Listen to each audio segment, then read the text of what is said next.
എല്ലാവർക്കും സ്വാഗതം. ഇന്നത്തെ ഓഡിയോയിൽ പ്രശസ്ത സാഹിത്യകാരനായ ശ്രീ എം.ടി. വാസുദേവൻ നായരുടെ ഒരു ചെറുകഥ കേൾക്കാം. കഥ സ്നേഹത്തിൻ്റെ മുഖങ്ങൾ. വാതിൽ തുറന്നപ്പോൾ അരണ്ട വെളിച്ചത്തിൽ അയാൾക്ക് പെട്ടെന്ന് ആളെ തിരിച്ചറിഞ്ഞില്ല. സായിപ്പിൻ്റെ ബംഗ്ലാവിൽ നിന്ന് ആരെങ്കിലും ആയിരിക്കും എന്നാണ് കരുതിയത്. ആരാണ്? ഇത് ഞാനാണ്. വെളിച്ചം അപ്പോഴാണ് ആ മുഖത്ത് വീണത്. ഒരു നിമിഷം അയാൾ അമ്പരന്നു പോയി. ആരാണിത്? ഒരു നിമിഷം മാത്രം. ഉടനെ അയാൾ അത്ഭുതത്തോടെ ചോദിച്ചു, ആര്? അനിയനോ? അനിയൻ പ്രയാസപ്പെട്ട് ചിരിച്ചു. എന്നിട്ട് ഇടറുന്ന സ്വരത്തിൽ പറഞ്ഞു, രാജേട്ടന് എന്നെ മനസ്സിലായല്ലോ. അയാൾക്ക് അപ്പോഴും അമ്പരപ്പ് മാറിയിരുന്നില്ല. താഴ്ന്ന സ്വരത്തിൽ അയാൾ പറഞ്ഞു, വരൂ, അകത്തേക്കിരിക്കാം.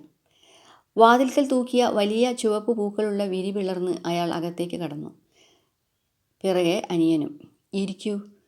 തുറന്നു കിടക്കുന്ന ജാലകത്തിലൂടെ തണുത്ത കാറ്റ് സ്വീകരണ മുറിയിലേക്ക് അടിച്ചു കയറുന്നുണ്ടായിരുന്നു. ചായം തേച്ച ഇരുമ്പഴികൾക്കിടയിലൂടെ കൈയിട്ട് ജനാല ബന്ധിക്കുന്നതിനിടയിൽ അയാൾ വീണ്ടും പറഞ്ഞു, ഇരിക്കൂ. അപ്പോൾ സ്വീകരണമുറിയുടെ മധ്യത്തിൽ അനിയൻ പകച്ചു നിൽക്കുകയായിരുന്നു. നിലത്തെ നീലയും ചുവപ്പും വരകളുള്ള വിരിയിലും ചുമരിനോട് ചേർത്ത് വരിവരിയായിട്ട സോഫകളിലും കണ്ണാടിക്കൂട്ടിൽ വച്ച രാധാകൃഷ്ണന്മാരുടെ വെണ്ണക്കൽ പ്രതിമയിലും അനിയൻ്റെ കണ്ണുകൾ സഞ്ചരിക്കുന്നത് രാജേട്ടൻ കണ്ടു. മേശയുടെ പിറകിൽ നിന്ന് ചുഴൽക്കസേര മുന്നിലേക്ക് വലിച്ചിട്ട് രാജേട്ടൻ ഇരുന്നു. അപ്പോഴും അനിയൻ സ്വീകരണ മുറിയിലെ കൗതുക വസ്തുക്കളിൽ അത്ഭുതത്തോടെ നോക്കുകയാണ്. മൂന്നാമതും അയാൾ ആവർത്തിച്ചു, അനിയൻ ഇരിക്കൂ. അത് അനിയൻ കേട്ടുവെന്ന് തോന്നി. കണ്ണാടി പതിച്ച വട്ടമേശയ്ക്കടുത്തിട്ട സ്റ്റൂളിൽ അയാൾ ഒതുങ്ങിയിരുന്നു. രാജേട്ടൻ എന്തോ പറയാനാഞ്ഞു. പെട്ടെന്ന് എന്തോ ഓർത്തുകൊണ്ട് നിർത്തി. എങ്ങനെയാണ് അനിയനോട് സംസാരിച്ചു തുടങ്ങേണ്ടതെന്ന് അയാൾ ആലോചിക്കുകയായിരുന്നു. എന്താണ് ജോലിയെന്ന് ചോദിക്കണമെന്നുണ്ടായിരുന്നു. പക്ഷേ അജ്ഞാതമായ ഒരു ഭയം അയാളെ തടഞ്ഞു നിർത്തി. മുഖം കുനിച്ച് നിലത്തെ വിരിയിലെ ചായപ്പണികൾ നോക്കിയിരിക്കുന്ന അനിയനെ അയാൾ സശ്രദ്ധം നോക്കി. 9 വർഷങ്ങൾക്ക് ശേഷം അയാൾ അനിയനെ കാണുകയാണ്. 9 വർഷങ്ങൾക്ക് മനുഷ്യ ശരീരത്തിൽ എന്തെല്ലാം മാറ്റങ്ങൾ വരുത്തി തീർക്കാമെന്ന് അയാൾ അത്ഭുതപ്പെട്ടുപോയി. ശരീരം ചടച്ച് ചുളിഞ്ഞിരിക്കുന്നു. കഴുത്തിനു കീഴേ നിന്ന് 2 ഉരുണ്ട എല്ലുകൾ തുറിച്ചു നിൽക്കുന്നു. മഞ്ഞച്ചുപോയ ഒരു വെളുത്ത ഷർട്ടാണ് ഇട്ടിട്ടുള്ളത്. രോമം നിറഞ്ഞ ആ പരുക്കൻ മുഖം കണ്ടാൽ 32 വയസ്സ് എന്ന ഒരു യുവാവിൻ്റേതാണെന്ന് വിശ്വസിക്കാൻ പ്രയാസം. കാലത്തിൻ്റെ കൈപ്പാടുകൾ അത്രയധികം അവിടെ മായാതെ കിടക്കുന്നു. ഈശ്വര, അനിയൻ എന്തുമാത്രം മാറിപ്പോയി. 9 വർഷങ്ങൾ മാത്രം. അയാളുടെ മനസ്സിൽ ഓജസ്വിയായ ഒരു യുവാവിൻ്റെ ചിത്രമാണുള്ളത്. ചോര തുടിക്കുന്ന മുഖം, പ്രകാശമുള്ള കണ്ണുകൾ, കൺതടങ്ങളിലെ കറുപ്പ് നിറത്തിനും ഒരഴകുണ്ടായിരുന്നു. മീശ കിളിർത്ത് തുടങ്ങുന്നതേയുള്ളൂ. പിന്നെ ഉയർത്തി പിറകോട്ട് ചീകിവെച്ച സമൃദ്ധമായ മുടി. ചെറുപ്പത്തിൽ ആ മുടി കണ്ട് അയാൾ അസൂയപ്പെട്ടിട്ടുണ്ട്. അമ്മ പറയാറുണ്ടായിരുന്നു, അനിയന് എൻ്റെ തലമുടിയാ കിട്ടിയിരിക്കുന്നത്. രാജന് ഉള്ളില്ല. അച്ഛനെപ്പോലെ നേരത്തെ തന്നെ കഷണ്ടിയാവും. ഇപ്പോൾ കറുത്തു മിന്നിയിരുന്ന ആ മുടി മുക്കാലും കൊഴിഞ്ഞിരിക്കുന്നു. അസ്വാസ്ഥ്യത്തോടെ അയാൾ വീണ്ടും വീണ്ടും ഓർത്തു, കാലം എത്ര വേഗത്തിലാണ് മനുഷ്യനെ മാറ്റിക്കളയുന്നത്. എതിർവശത്തെ കണ്ണാടിയിൽ രാജേട്ടന് തൻ്റെ ഛായ കാണാമായിരുന്നു. ചെറുപ്പത്തിൽ എല്ലും തോലുമായ ശരീരം ഇപ്പോൾ തടിച്ചു കൊഴുത്തിരിക്കുന്നു. അധികരിച്ച മാംസം താങ്ങാൻ പലയിടത്തും അസ്ഥി ഞെരുങ്ങുന്നുണ്ടെന്ന് തോന്നി. താടിയെല്ലുകൾക്കിടയ്ക്ക് തൂങ്ങുന്ന മാംസത്തിൻ്റെ ചുരുളുകൾ കഴുത്ത് പകുതിയും മറയ്ക്കുന്നുണ്ട്. തൻ്റെ മുഖത്ത് ഇപ്പോഴും ചോരത്തുടിപ്പുണ്ട്. നെറ്റിക്കിരുവശത്തും നീലിച്ച ഞരമ്പുകൾ തെളിഞ്ഞു കാണാം. തടിയുണ്ടെങ്കിലും ഉള്ള വയസ്സുപോലും മതിക്കില്ല. അനിയന് തന്നെക്കാളും 5 വയസ്സ് കുറവാണ്. അനിയന് 5 വയസ്സുള്ളപ്പോഴാണ് അമ്മ 3ാമത് പ്രസവിച്ചത്. കഴിഞ്ഞുപോയവരെ പറ്റി പറയുമ്പോഴെല്ലാം അമ്മ പറയാറുണ്ടായിരുന്നു, അന്ന് അനിയന് വയസ്സ് 5. അയാൾ വീണ്ടും അനിയനെ ശ്രദ്ധിച്ചു. തനിക്ക് പ്രവേശിക്കാൻ അധികാരമില്ലാത്ത ഒരിടത്ത് എത്തിപ്പെട്ട അസ്വാസ്ഥ്യത്തോടെ അയാൾ നെറ്റിയിൽ വിരലുകൾ ഓടിച്ചുകൊണ്ടിരുന്നു. വിയർക്കുകയാണ്. വേർപെടുത്തുവാൻ വയ്യാത്ത ചിന്തകളോടൊപ്പം ദുഃഖത്തിൻ്റെ ഒരു കറുത്ത രേഖ ഹൃദയത്തിലേക്ക് നീണ്ടുവരുന്ന പോലെ അയാൾക്ക് തോന്നി. അപ്പോഴാണ് പെട്ടെന്ന് എന്തോ ഓർത്തത്. അനിയന് ചായ കൊടുത്തില്ല. അകത്തെ വാതിൽക്കലേക്ക് തിരിഞ്ഞ് അയാൾ വിളിച്ചു, ഭാഗി. അനിയൻ പതുക്കെ മുഖമുയർത്തി വാതിൽക്കലേക്ക് തിരിഞ്ഞു നോക്കി. വീണ്ടും നിലത്തെ വർണ്ണശബളമായ വിരിയിലേക്ക് മിഴികൾ താഴ്ത്തി. രാജേട്ടൻ വീണ്ടും അതേ സ്വരത്തിൽ വിളിച്ചു, ഭാഗി. വാതിൽക്കൽ പ്രത്യക്ഷപ്പെട്ടത് മുഷിഞ്ഞ ട്രൗസറിട്ട, കവിളത്ത് കരികൊണ്ട് ചിത്രപ്പണികൾ ചെയ്ത വേലക്കാരനാണ്. അമ്മ സുഖല്യ എന്ന് പറഞ്ഞ് നേരത്തെ കിടന്നിരിക്കുന്നു. ഊണെടുത്ത് വെക്കി രണ്ടാൾക്ക്. അപ്പോൾ അനിയൻ ധൃതിയിൽ പറഞ്ഞു, എനിക്ക് ഊണ് വേണ്ട, ഇവിടെ എല്ലാം തയ്യാറായിരിക്കുന്നു. വേണ്ട, രാത്രി കുറച്ചു കാലമായിട്ട് ഉണ്ണാൻ വയ്യ, ഗ്യാസ് ട്രബിളാണ്. അപ്പോഴും രാജേട്ടൻ ഓർത്തു, ചെറുപ്പത്തിൽ തിന്നുന്ന കാര്യത്തിൽ അനിയനെ തോൽപ്പിക്കാനാവില്ല. ഒരോണക്കാലത്ത് വാതുവെച്ചപ്പോൾ ഇരുന്ന ഇരിപ്പിൽ 27 പഴന്നുറുക്ക് തിന്നത് അനിയനാണ്. എന്നാൽ കാപ്പിയും ബ്രെഡും കഴിക്കാം. അനിയൻ നിശബ്ദത കൊണ്ട് അത് സമ്മതിച്ചു. പരിചാരകൻ അകത്തു പോയപ്പോൾ അയാൾ ആരോടെന്നില്ലാതെ പറഞ്ഞു, ഭാഗി കിടന്നുവെന്ന് തോന്നുന്നു. ആ കെട്ടിടത്തിൻ്റെ മുകളിൽ എവിടെ നിന്നോ ഒരു നേർത്ത റേഡിയോ ഗാനം ഒഴുകി വരുന്നുണ്ടായിരുന്നു. അനിയൻ ഒരാശ്വാസത്തോടെ പറഞ്ഞു, വിളിച്ചു ബുദ്ധിമുട്ടിക്കണ്ട. എന്നിട്ട് എന്തോ ഓർത്തുകൊണ്ട് ചോദിച്ചു, കുട്ടികൾ എത്ര ആളുണ്ട്? 2. രണ്ടും പെണ്ണാണ്. അവർ സന്ധ്യയ്ക്ക് മുമ്പേ ഉറങ്ങും. അനിയനെപ്പറ്റി അയാൾക്കും പലതും ചോദിച്ചറിയണമെന്നുണ്ടായിരുന്നു. ജോലി എന്താണ്? വിവാഹം കഴിച്ചോ? കുഞ്ഞുങ്ങളുണ്ടോ? 9 വർഷം മുമ്പ് അകന്നു പോയതാണ്. അതിൽ പിന്നെ ഒന്നും വ്യക്തമായി അറിയില്ല. അപവാദങ്ങൾ ചിലത് അപ്പോൾ എങ്ങനെയൊക്കെയോ ചെവിയിലെത്തിയിരുന്നു. സഞ്ചരിക്കാൻ വേഗത്തിൽ കഴിയുന്നത് അതിനാണല്ലോ. അമ്മ മരിച്ചെന്നറിഞ്ഞ് നാട്ടിലെത്തിയപ്പോൾ അനിയനെ കണ്ടുമുട്ടുമെന്ന് കരുതിയിരുന്നു എന്നല്ല പറയേണ്ടത്, ഭയപ്പെട്ടിരുന്നു. പക്ഷേ അനിയൻ വന്നില്ല. ഏത് നാട്ടിലാണാവോ? തള്ളെ തെക്കേ കണ്ടത്തിലെടുക്കാൻ കൂടി വന്നില്ലല്ലോ, നീചൻ. ശവസംസ്കാരത്തിനെത്തിയ ഒരു കാരണവർ പറഞ്ഞു. അയാൾ അത് കേട്ടു നിന്നു. അപ്പോൾ മനസ്സ് പിറുപിറുക്കുകയായിരുന്നു. അവനിനി വരില്ല. വേണ്ട, വിസ്മൃതിയുടെ ഇരുണ്ട മാളങ്ങളിൽ ആ നാളുകൾ ഉറങ്ങിക്കിടക്കട്ടെ. അയാൾ തൻ്റെ തത്വശാസ്ത്രം ഓർമ്മിച്ചു. ഒരിക്കലും തിരിഞ്ഞു നോക്കാതിരിക്കുക. കാരണം പിന്നിട്ട കാൽപ്പാടുകളിൽ ചോരയും കണ്ണീരും വിയർപ്പും കാണും. അയാൾ ചൂരൽ കസേരയിൽ നിന്ന് എഴുന്നേറ്റു. മേശപ്പുറത്തെ ടിന്നിൽ നിന്ന് ഒരു സിഗരറ്റ് എടുത്ത് കത്തിച്ചു. അനിയന് കുളിക്കണോ? വേണ്ട. വീണ്ടും നിമിഷങ്ങൾ തണുത്തുറഞ്ഞു പോകുന്നു. മുകളിലേക്ക് പുളഞ്ഞു വരുന്ന നീല പുകച്ചുരുളിലേക്ക് നോക്കി അയാൾ പറഞ്ഞു, നിന്റെ ഒരു വിവരവും എനിക്കില്ല. തണുത്ത മട്ടിൽ അനിയനൊന്ന് മൂളി. അയാൾ വീണ്ടും അത്ഭുതപ്പെടുകയായിരുന്നു. എത്ര വേഗത്തിലാണ് അവർ അകന്നുപോയത്. കുട്ടിക്കാലത്ത് അനിയൻ ഒരനിയനിലുമധികം ഒരു ചങ്ങാതിയായിരുന്നു. മൂശാരിയുടെ ആലയ്ക്കപ്പുറത്തുള്ള ഒഴിഞ്ഞ പറമ്പിൽ തലമ കളിച്ചു, കൊത്തങ്കല്ലാടി. അമ്മ കാണാതെ കാശ് കട്ടെടുത്ത് തിത്താച്ചുമ്മയുടെ പീടികയിൽ നിന്ന് അരിമുറുക്ക് വാങ്ങിത്തിന്നു. കണ്ടുപിടിച്ചപ്പോൾ ഒരുമിച്ച് തല്ലുകൊണ്ടു. ആനപ്പാറയുടെ മുകളിൽ നിന്ന് ആകാശത്തേക്ക് കല്ലുകൾ എറിഞ്ഞു. വഴിവക്കിലെ മാന്തോപ്പുകളിൽ മുഴുവൻ ചുറ്റി നടന്നു. ഒരുമിച്ചു പഠിക്കാൻ പോയി. 5 വയസ്സിന് താഴെയാണെങ്കിലും അനിയൻ പലതും കൽപ്പിക്കും. അയാൾ അനുസരിക്കും. അവനാണ് ശക്തി. കളിക്കാനിരുന്നാൽ അവനെ ജയിക്കൂ. 2ൽ 2 കൊല്ലവും 4ൽ 2 കൊല്ലവും താൻ ഇരുന്നപ്പോൾ അനിയൻ ഒപ്പമെത്തി. അമ്മ ഇടയ്ക്കിടെ പറയും, പോത്തൻ. അനിയനെ നോക്കടാ, അവൻ്റെ ബുദ്ധി നിനക്ക് കിട്ടിയില്ലല്ലോ. അനിയൻ ഒപ്പമെത്തിയതിൽ അസൂയ തോന്നിയില്ല. കാരണം പറങ്കിമാവിൽ തോപ്പിൽ കടന്ന് ആരും കാണാതെ മാങ്ങയെറിഞ്ഞ് കൊഴിക്കാനും കൂട്ടുകാരോട് തല്ലുപിടിക്കാനും അനിയനുണ്ടായാൽ ധൈര്യമുണ്ട്. ഹൈസ്കൂളിലും ഒരുമിച്ചാണ് പഠിച്ചത്. പഠിക്കാൻ മിടുക്കൻ അനിയനാണ്. അതുകൊണ്ട് തന്നെ ആയിരിക്കണം അനിയനെയായിരുന്നു എല്ലാവർക്കും കൂടുതൽ ഇഷ്ടം. എന്ത് ചെയ്താലും പറയുന്നത്, നിൻ്റെ താഴെയുള്ളതല്ലേ, അവൻ്റെ എത്രയെങ്കിലും തൻ്റെ ഇടമുണ്ടോ നിനക്ക്? വലിയമ്മാവനും അനിയനെ ആയിരുന്നു കൂടുതൽ ഇഷ്ടം. പരിചാരകൻ തിളങ്ങുന്ന തളികയിൽ കാപ്പിപ്പാത്രങ്ങളുമായി കടന്നു വന്നു. തളിക ജനാലയുടെ തിണ്ടിൽ വെച്ച് മേശപ്പുറത്ത് നിന്നും വർത്തമാന പത്രങ്ങൾ മാറ്റിവെച്ചു. അപ്പോൾ അയാൾ കണ്ടു, മേശപ്പുറത്തെ കണ്ണാടി ചില്ലിനടിയിൽ വെച്ച പടത്തിൽ അനിയൻ്റെ കണ്ണുകൾ തറച്ചു നിൽക്കുകയായിരുന്നു. എണ്ണ പുരട്ടിയ റൊട്ടിക്കഷ്ണങ്ങൾ നിറച്ച വെള്ളിപ്പിഞ്ഞാണം മേശപ്പുറത്ത് വെച്ചപ്പോൾ ചിത്രം മാഞ്ഞുപോയി. കാപ്പി കുടിക്കാം, എനിക്കുണ്ണാൻ താമസമുണ്ട്. പരിചാരകൻ മേശ അനിയൻ്റെ കാൽമുട്ടിനടുത്തേക്ക് നീക്കി വെച്ചു. വെള്ളിപ്പിഞ്ഞാണം സ്ഥാനത്ത് നിന്ന് അല്പം മാറ്റിവെച്ച് അയാൾ വീണ്ടും ആ ചിത്രം നോക്കുകയായിരുന്നു. രാജേട്ടൻ അത് കാണുന്നില്ലെന്ന ഭാവത്തിൽ. ചുമരിൽ തൂക്കിയ പൊയ്കയിൽ നിന്ന് വെള്ളം കുടിക്കുന്ന നരിയുടെ ചിത്രവും മൂലയിലെ ക്ലോക്കിനകത്ത് ഊഞ്ഞാലാടുന്ന സുന്ദരിയുടെ രൂപവും നോക്കിക്കൊണ്ട് നിന്നു. തിരിഞ്ഞു നോക്കാതിരിക്കുക. തൻ്റെ ഭാവഭേദങ്ങൾ അനിയൻ ശ്രദ്ധിക്കുമോ എന്ന് ഭയന്ന് അയാൾ പടിഞ്ഞാറുവശത്തെ ജനാലയ്ക്ക് മുന്നിൽ ചെന്ന് നിന്നു. മുകളിലെ ഉറക്കറയിൽ നിന്ന് റേഡിയോയിലൂടെ നേർത്ത ഒരു വേണുഗാനം അപ്പോഴും തണുത്ത അന്തരീക്ഷത്തിലേക്ക് ഒഴുകി വരുന്നുണ്ട്. അയാൾ ചെവിയോർത്തു. ഭാഗി ഉറങ്ങിയിട്ടില്ല. വിളിക്കണോ? അയാൾ മുഖം മാത്രം തിരിച്ച് അനിയനെ നോക്കി. ചുണ്ടോളം എത്തിയ കാപ്പിപ്പാത്രം അനങ്ങാതെ നിൽക്കുന്നു. കണ്ണാടി ചില്ലിലേക്ക് കണ്ണുകൾ കുഴിഞ്ഞിറങ്ങിയിരിക്കുകയാണെന്ന് തോന്നും. ഭാഗ്യ ഇപ്പോൾ അനിയനെ കാണുകയാണെങ്കിൽ. വിവാഹത്തിന് ശേഷം അവർ സംസാരിക്കുന്നത് എപ്പോഴും കരുതലോടെയായിരുന്നു. വിഷയം ഒരിക്കലും അനിയനിൽ ചെന്ന് മുട്ടാതിരിക്കാൻ അവർ ശ്രദ്ധിച്ചിരുന്നു. ചെറുപ്പത്തിൽ ഭാഗ്യയ്ക്ക് അനിയനോടായിരുന്നു കൂടുതൽ ഇഷ്ടം. അയാളെ പരിഹാസമായിരുന്നു. അവൾ അയാളെ കളിയാക്കി വിളിക്കാൻ ഒരു പേരും കണ്ടെത്തി, വഞ്ചിപ്പോത്തൻ. വേനൽപ്പൂട്ടിന് വലിയമ്മാവൻ്റെ വീട്ടിൽ ഒരു മാസം താമസിക്കും. തൊട്ടടുത്ത് തന്നെയാണ് ആ വീട്. അവിടെ പരമസുഖമാണ്. വലിയമ്മാവന് ധാരാളം പണമുണ്ട്. അദ്ദേഹം ബോംബെയിലെ ഒരു വലിയ കമ്പനിയിൽ വലിയ ഉദ്യോഗസ്ഥനായിരുന്നു. പാടത്തിൻ്റെ കരയിൽ ആ കൂറ്റൻ മാളിക വീട് പണിയിച്ചത് അദ്ദേഹമാണ്. അന്നെല്ലാം വലിയമ്മായിക്കും ഭാഗ്യക്കുമൊക്കെ അനിയനെയായിരുന്നു കൂടുതലിഷ്ടം. അതുകൊണ്ട് തനിക്കെന്താ, ആദ്യമൊക്കെ ആലോചിച്ചത് അങ്ങനെയാണ്.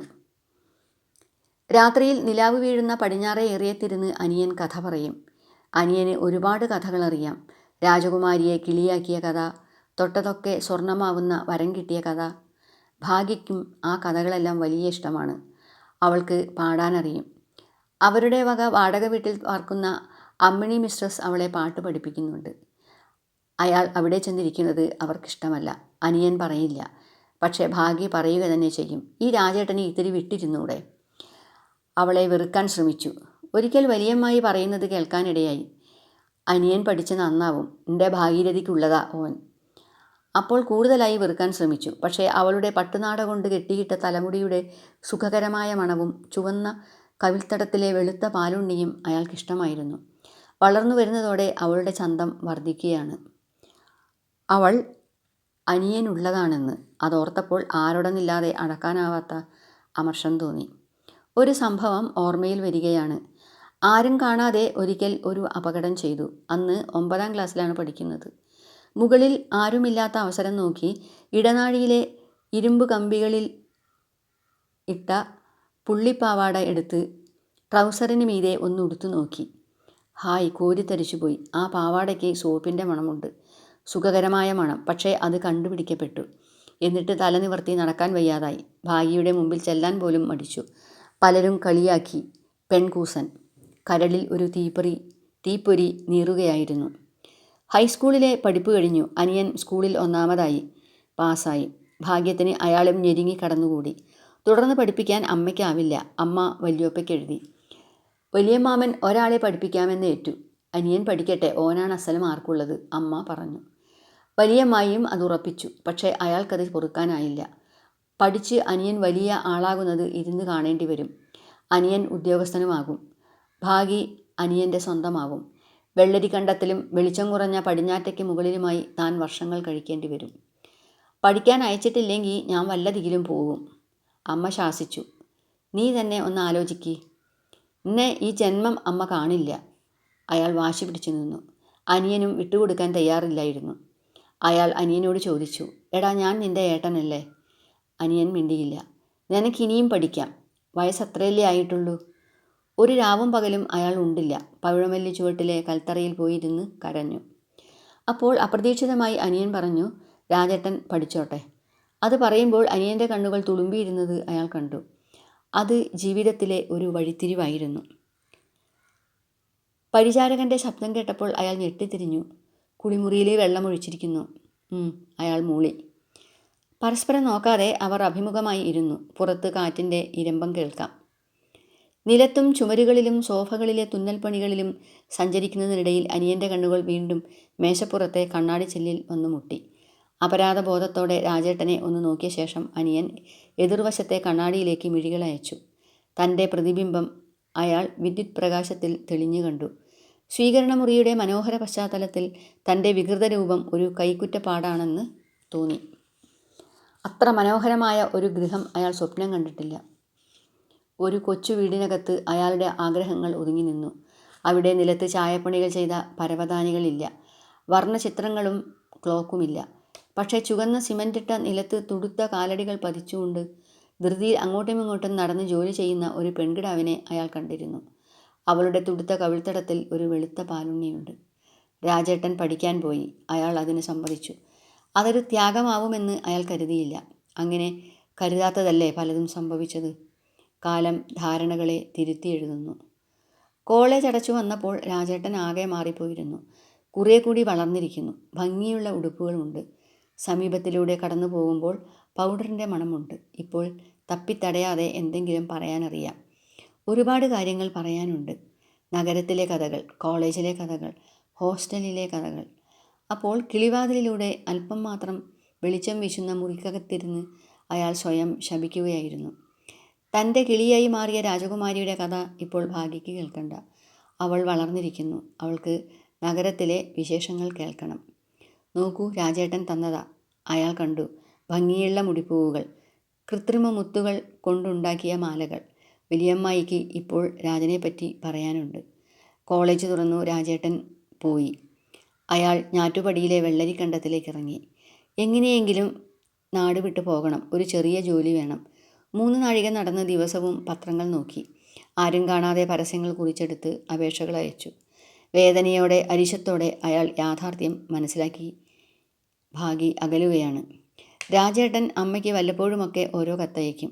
വലിയമ്മായിക്കും ഭാഗ്യയ്ക്കും മുറയ്ക്ക് കത്തുകൾ വരുന്നുണ്ട്. ചിലപ്പോൾ അമ്മ പറയും, എടാ നീയൊന്ന് പുതുവീട്ടിൽ പോയി വിവരമറിഞ്ഞു വാ. അയാൾ മുറുമുറുക്കും. ഒന്ന് ചെല്ലടാ, അന്യനാട്ടിലല്ലേ അവൻ കിടക്കണേ. പുകഞ്ഞ് പുകഞ്ഞ് അവസാനം അത് പൊട്ടിത്തെറിച്ചു. അപ്പോൾ രാജേട്ടൻ പരിഹാസം കലർന്ന ഒരു ചിരിയോടെ ചോദിച്ചു, ഞാൻ എന്തേ ചെയ്തത്? ഒന്നും ചെയ്തില്ലേ? ഇതെന്നോട് വേണ്ടിയിരുന്നില്ല. അപ്പോൾ മുഖത്തടിച്ച പോലെ രാജേട്ടൻ പറഞ്ഞു, ചെല്ല്. വലിയ മാമ മോളെ നിനക്ക് ദാനം തരാൻ വെച്ചിരിക്കുകയല്ലേ. അന്ന് കേട്ടതും പറഞ്ഞതുമായ വാക്കുകളെല്ലാം മറവിയിൽ താണു കിടക്കട്ടെ. രാജേട്ടൻ എല്ലാം നേടി. ഭാഗ്യയുടെ കഴുത്തിൽ രാജേട്ടൻ മാലയിടുന്നത് അയാൾ നോക്കി നിന്നു. നഗരത്തിൽ വലിയ ഉദ്യോഗവും വലിയ മാമൻ ഒരുക്കി വെച്ചിരുന്നു. കല്യാണപ്പന്തലിൽ ആളുകൾ കിടന്നുറക്കമായപ്പോൾ അയാൾ എഴുന്നേറ്റ് നടന്നു. ആരോടും പറഞ്ഞില്ല.